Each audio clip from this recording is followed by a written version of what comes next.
भाद्रपद मास के कृष्ण पक्ष की अष्टमी तिथि को जन्माष्टमी का पर्व मनाया जाता है। मान्यता है कि इसी दिन आधी रात को रोहिणी नक्षत्र में भगवान श्री कृष्ण का जन्म हुआ था। 2025 में इस त्योहार की तारीख को लेकर भक्तों में थोड़ी सी उलझन की स्थिति है, क्योंकि पंचांग के अनुसार अष्टमी तिथि 15 अगस्त 2025 की रात लगभग 11:48 पर शुरू होगी और 16 अगस्त 2025 को 9:34 पर समाप्त हो जाएगी। ज्योतिषाचार्यों के मुताबिक उदया तिथि के आधार पर जन्माष्टमी 16 अगस्त 2025 को मनाई जाएगी। इस बार 16 अगस्त की रात को अष्टमी तिथि, रोहिणी नक्षत्र, सर्वार्थ सिद्धि योग, अमृत सिद्धि योग और निशिता काल जैसे सभी शुभ योग बन रहे हैं। निशिता पूजन का समय 16 अगस्त की रात को 12:04 से 12:47 तक रहेगा। यही वो क्षण है जब भगवान श्री कृष्ण जन्मोत्सव धूमधाम से मनाया जाएगा।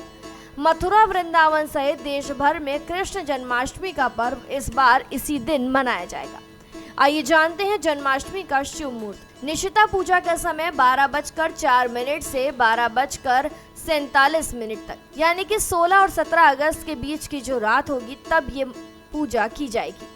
वहीं इसकी अवधि 43 मिनट की है। मध्य रात्रि का ये क्षण है 12:25 से 17 अगस्त को। वहीं चंद्रोदय 16 अगस्त की रात को 11:32 पर होगा। अष्टमी तिथि का प्रारंभ 15 अगस्त 2025 को रात्रि 11:48 पर होगा।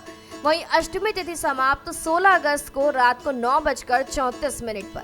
जन्माष्टमी का महत्व जानते हैं। धार्मिक मान्यताओं के अनुसार भाद्रपद मास की अष्टमी तिथि को भगवान श्री कृष्ण ने मथुरा में कंस कारागार में महाराज वसुदेव और देवकी के बेटे के रूप में जन्म लिया था। श्री कृष्ण को विष्णु का 8वां अवतार माना जाता है।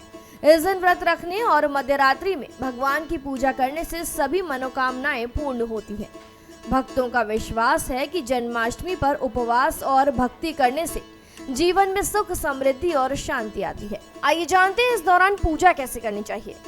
सबसे पहले सुबह तैयारी करें, घर और मंदिर को साफ सुथरा रखें और रंगोली को बनाएं और फूलों से घर सजाएं। व्रत का पालन करें। आप फलाहार कर सकते हैं या निर्जल व्रत भी रख सकते हैं। निशिता काल में पंचामृत, गंगाजल और शुद्ध जल से बाल गोपाल का अभिषेक करें। बाल गोपाल को नए वस्त्र, मुकुट, मोरपंख और आभूषण पहनाकर सजाएं। घी का दीपक जलाकर श्री कृष्ण की आरती करें और भजन कीर्तन गाएं। भगवान को माखन, मिश्री, खीर, फल और मेवे अर्पित करें। बाल गोपाल को झूले में विराजित कर झुलाएं और लोरी भी गाएं।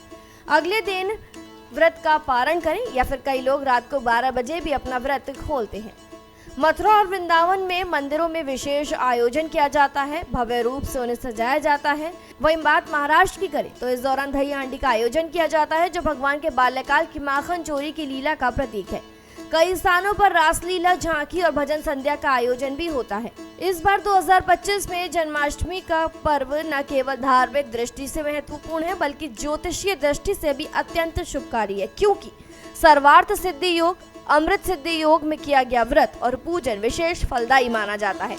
चाहे आप इसे 15 अगस्त की रात से मनाना शुरू करें या 16 अगस्त के निशिता काल में, भगवान श्री कृष्ण की कृपा पाने के लिए श्रद्धा और भक्ति से पूजा करना सबसे ज्यादा आवश्यक है।